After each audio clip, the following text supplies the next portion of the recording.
আমাকে একজন বললো যে রাসূলুল্লাহ সাল্লাল্লাহু আলাইহি ওয়াসাল্লাম সাহাবাদের যুগে নাকি সবার মতামত নিয়ে একটা কাগজে লিখে সবাই মতামত দিছিল যে কে খলিফা হবে, এই কারণে নাকি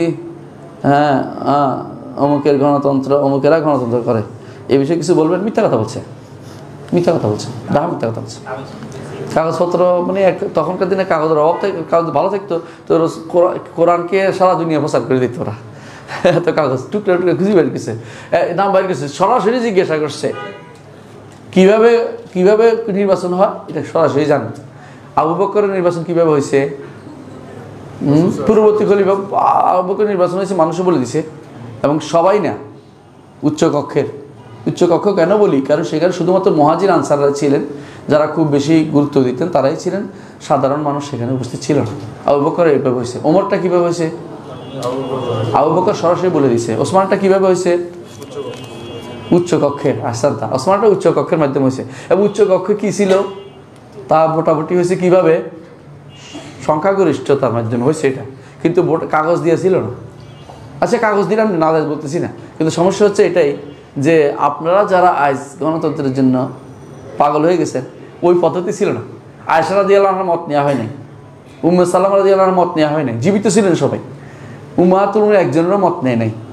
বুঝছেন আপনারা কিছু? আপনারা কিন্তু নারীদের ভোটে খুব আগ্রহী, নারীদের মাঝে আপনাদের এমন সব কাজ চলতেছে, নারীদের ভাগও নেন, সংসদের ভাগ, উপজেলার ভাগ, আর কি ইউনিয়ন কাউন্সিলের ভাগও পর্যন্ত নেন। নারীদেরকে এটা বানাইতে ওইটা বানাইতে হবে, এবং নারীদেরকে ক্ষমতা দেওয়ার জন্য আপনারা যে ব্যস্ত হয়ে পড়ছেন, এটা সাহাবায়ে কেরামের নীতি ছিল না, ইসলামের কোনোদিন নীতি ছিল না। এটা যে ব্যক্তি ইসলামের নীতি বলবে সে ব্যক্তি ইসলাম এখনো বুঝতে পারেনি, ইসলাম বোঝার জন্য তাকে আবার নতুন করে পড়তে হবে। তো সুতরাং ওরা যেটা বলে, আমি কাগজ নেওয়াকে দূষণীয় মনে করছি না, কিন্তু সমস্যা হচ্ছে কাগজ নিচ্ছে কে, দিচ্ছে কে, কাগজে কার নাম লিখতেছে। কোনো নারীর নাম কি, নারী কি সাংসদ হইতে পারে? পারে না। কোনো নারী কি ভোট দিতে পারবে? পারবে না। এটা পুরুষের দায়িত্ব। আর-রিজালু কাওয়ামুন আলান নিসা, পুরুষদের দায়িত্ব।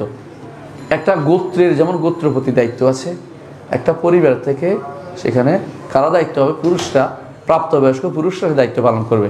এবং সবাই সংসদে ভোট দিবে ইসলাম বলে না, সব পাগল না। কারা? আহলুল হাল ওয়াল আকদ, গণ্যমান্য ব্যক্তিরা, গণ্যমান্য ব্যক্তিরা। এবং গণ্যমান্য বলতে বোঝাচ্ছি যারা সালাত আদায় করে নিয়মিত, যারা দিন বুঝে, এরকম ব্যক্তি। এরপরে তারা ব্যবসায়ী হইতে পারে, আলেম হইতে পারে, এরা এরপরে দুনিয়াদারও হইতে পারে, দুনিয়া অন্য কাজও করতে পারে, কিন্তু সালাত আদায় করে না, সে ব্যক্তি ভোট দেওয়ার অধিকারী না ইসলামে। বুঝে আসছে কথা? কাছে ইমানদার না। আল্লাহ তাআলা কোরআনে কারীমে বলেছেন, ওয়ালা ইয়াজআলুল্লাহু লিল কাফিরিনা আল মুমিনিনা সাবিলা। এই জন্য কোনো কাফেরও ভোট দেওয়া যায় না। যে ব্যক্তি সালাত আদায় করে সে ভোটও পাবে না, ভোট দিতেও পারবে না। কোনো কাফেরকে ভোট দেওয়া যায় না, ভোট নেওয়াও যায় না। বুঝে আসছে? কাফেরের জন্য, কারণ কাফেরের জন্য আল্লাহ তাআলা ইমানদারের উপর কোনো কিছু দায়িত্ব রাখেন নাই, আল্লাহ কোরআনে কারীমে স্পষ্ট বলে দিয়েছেন। এগুলি যে না বুঝি আমি একটা কথা নিয়ে ভোট পাইছি খুশি হয়ে দৌড়, এগুলো তো পাগলামি ছাড়া কিছু না। এগুলো দিন না, দিন নিয়ে ঠাট্টা মস্কারি করা। আমি আমার পারিবারিক কবরস্থানের পাশে দাঁড়িয়ে মুখস্থ থাকা কোরআন কারীম সূরা তেলাওয়াত করে আল্লাহর নিকট তাদের মাগফিরাতের জন্য দোয়া করি, এটি সঠিক কিনা দয়া করে জানাবেন। কোরআন তেলাওয়াত করবেন কেন? ওখানে যাই দোয়া করবেন। রাসূলুল্লাহ সাল্লাল্লাহু আলাইহি ওয়াসাল্লামকে আপনাকে কোরআন তেলাওয়াত শিখিয়েছেন? সাহাবায়ে কেরামের কেউ অথবা তাবেঈনদের কেউ করেছেন, ব্যক্তিগত আমল। রাসূল শিখান না, যেহেতু করতে পারবেন না। রাসূলের আদর্শ যেখানে আছে অন্য কোনো আদর্শ সেখানে ঢুকবে না।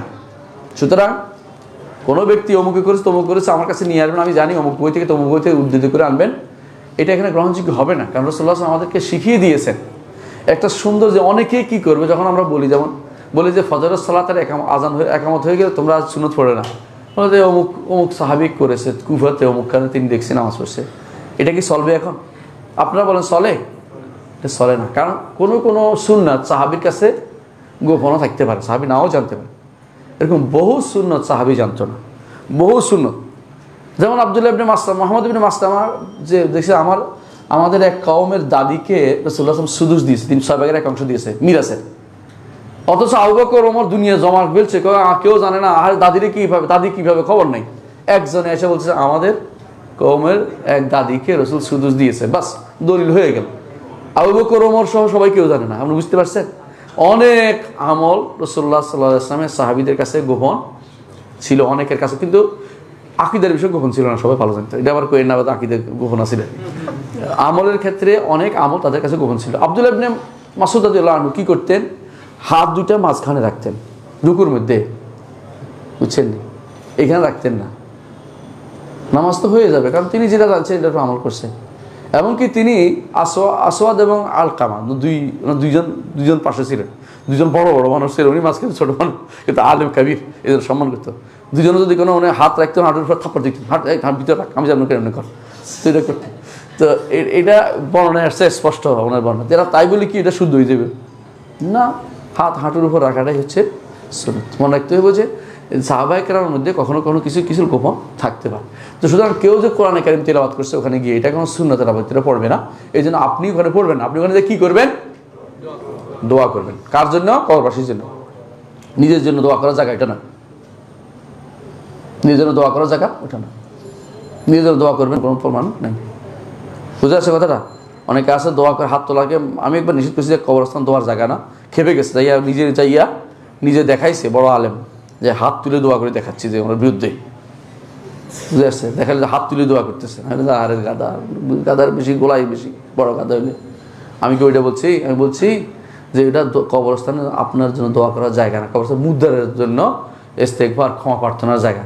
দোয়া যদি করতে হয় আপনি মসজিদে সেজদাতে শেষ বৈঠকে দোয়া করবেন। কবরস্থানে দোয়া করতে গেছেন কি জন্য? দোয়া করার জায়গা তো এটা না। রাসূলুল্লাহ সাল্লাল্লাহু আলাইহি ওয়াসাল্লাম বলতেন যে চলো আমরা হামজার কবরটা দেওয়া শুরু করে দিই, আজকে দোয়া করে শুরু করে দিই, এটা বলতেন। প্রিয় ভাইরা, এগুলি বাড়াবাড়ি ছাড়া কিছুই না। কিছু মানুষ আছে না বুঝে বেশি বাড়াবাড়ি করে। কবরস্থানের দোয়ার জায়গা নয়, কবরস্থান হচ্ছে কবরবাসীর জন্য আপনি ইস্তেগফার করবেন। আল্লাহুম্মা গফিরলি আহলি বাকিয়াল গারকাত, কবরবাসীর জন্য দোয়া করবেন। কবরবাসীর জন্য, আপনার জন্য দোয়া করতে পারবেন না। কবরবাসীর জন্য দোয়া করলে হাত তুলতে পারবেন কিনা? রাসূলুল্লাহ সাল্লাল্লাহু আলাইহি ওয়াসাল্লাম একবার তুলেছেন, জায়েজ প্রমাণিত হয়েছে। হ্যাঁ, একবার তুলেছেন, জায়েজ প্রমাণিত, তাই বলে প্রতিদিন তুলছে? সাধারণ নিয়ম এটা। কবর জিয়ারতের মধ্যে হাত তোলা নাই, কবর জিয়ারতের মধ্যে নাই। ওইটা স্পেশাল নির্দেশ ছিল। কোন দিন আপনারা জানেন সেই ঘটনাটা? রাসূলুল্লাহ সাল্লাল্লাহু আলাইহি ওয়াসাল্লামকে আশরা দিন একদিন পাচ্ছেন না ভাইয়া, তিনি মনে করলেন আমাকে রাখে বোধ হয়, মানে খারাপ কিছু মনে করছে, কোথায় আরেক আমাদের স্ত্রী আরও আছে। তিনি কি করছেন, বেরিয়ে দেখে কোথায় কোথায় খুঁজতে খুঁজতে পাখি পর্যন্ত গেছে, যাই দেখে যে রাসূলুল্লাহ দোয়া করতেছেন। তো রাসূলুল্লাহ সাল্লাল্লাহু আলাইহি ওয়াসাল্লাম চলে আসছেন দোয়া করে, আসার পথে দেখেন যে ছায়ার মতো কি দৌড়াচ্ছে কি। আয়সা তিনি রুমে ঢুকে গেছেন, এমন সময় রাসূলুল্লাহ হাঁপাচ্ছে।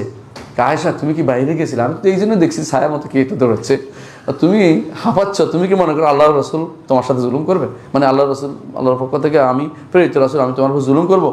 হ্যাঁ, অর্থাৎ কীভাবে জুলুম হইতে পারে? আমি তো গেছি, আমাকে তো জিবরিল এসে বলছে যে বাকি লোকদের জন্য দোয়া করে আসেন, সেই জন্য আমি গেছি। বুঝে আসছে? স্পেশাল নির্দেশটা বানাই বলছেন আম, অর্থাৎ দোয়া করা শুরু করো। হ্যাঁ, জুমার পরে, ঈদের পরে, কোরবানির পরে, আরো কত কিছুর পরে।